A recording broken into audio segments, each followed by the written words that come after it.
sudah hadir di sini.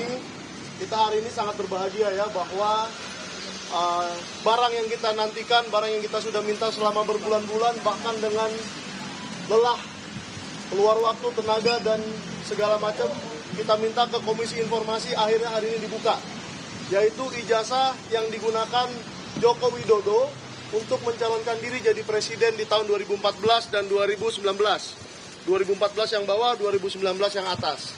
Nah, ini mengkonfirmasi temuan-temuan yang saya dapatkan dari sumber lainnya, namun ternyata ada yang salah di sini. Jadi di sini agak berbeda dari sumber-sumber yang saya dapatkan mengenai ijazah yang digunakan 2014. Tetapi itu nanti akan kita investigasi lebih lanjut dan akan kita umumkan hasilnya begitu saya temukan. Nah, untuk Pak Bonatua saya ucapkan selamat bahwa penelitiannya telah membuahkan sebuah hasil ya, dan nanti akan dibukukan ya Pak Bonatua. Ya. Akan dibuat menjadi sebuah buku yang semoga akan menjadi penerusnya Jokowi White Paper. Ya, silakan Pak Bonatua untuk bagaimana perjuangan ini adalah buktinya bahwa perslah yang menjadi corong kita ke publik menyampaikan ini. Ya, jadi terima kasih sudah hadir. Ya, saya juga mengucapkan terima kasih buat pemerhati demokrasi, juga keterbukaan informasi. Dan terutama untuk masyarakat Indonesia yang selama ini mungkin mohon maaf kata ya kalau saya salah, yang menurut saya sekarang ada tiga masyarakat Indonesia terbelah tiga ya. Pertama, orang yang percaya bahwa ijazah beliau ada dan asli, dan orang yang ragu-ragu, serta yang ketiga adalah orang yang tidak percaya. Nah, selama ini kita dijebak pada situasi sudah ranah keyakinan, bukan ranah ilmiah. Nah, dengan adanya ini ya, pada inti kita mencoba menawarkan suatu pendekatan baru, yaitu pendekatan fakta empiris. Karena saya peneliti, inilah hasil fakta empiris itu. Jadi saya harap masyarakat yang terbelah, yang tadi tiga itu, kembali ke jadi masyarakat ilmiah yang mari melihat ini semua sebagai alat sah untuk diteliti, ya. Ini tentunya sama-sama kita tahu bahwa proses ini kita mulai sejak 3 Agustus yang lalu dengan proses yang panjang dari awal permintaan informasi, lalu KPU mengeluarkan keputusan 731 untuk mengatakan bahwa informasi saya ditolak karena melanggar keputusan KPU 731. Setelah itu publik marah. Setelah publik marah, DPR juga ikut marah, Komisi 2 ikut memanggil mereka.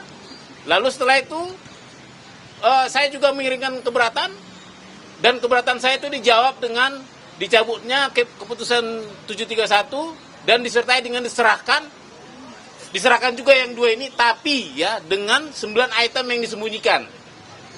Ya. Nah, lantas saya tidak puas, 9 item itu harus dibuka karena ini dalam rangka demokrasi, yaitu jendela keterbukaan informasi. Akhirnya saya sidang sengketakan di Komisi Informasi Publik, dan sampai 6 kali sidang ya sejak November ya. Akhirnya keputusan KIP mengatakan bahwa saya menang. Permintaan saya membuka 9 item diterima.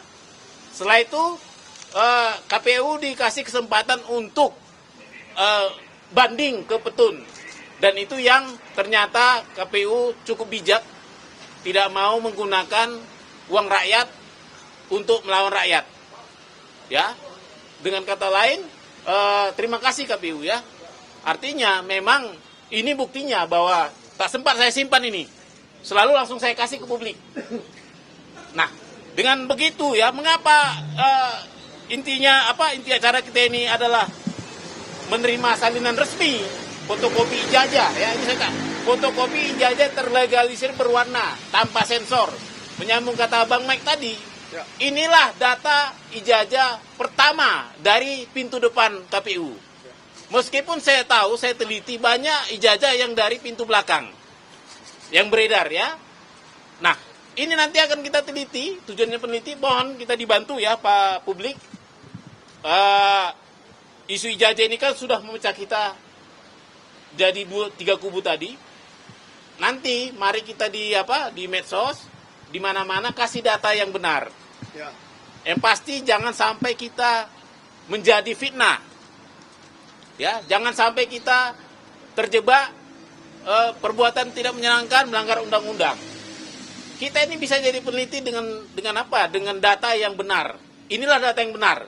Ini resmi dari KPU lembaga negara.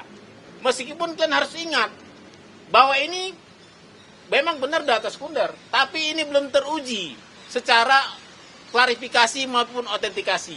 Artinya ini masih asumsi. Jadi mari kita meneliti dengan bijak.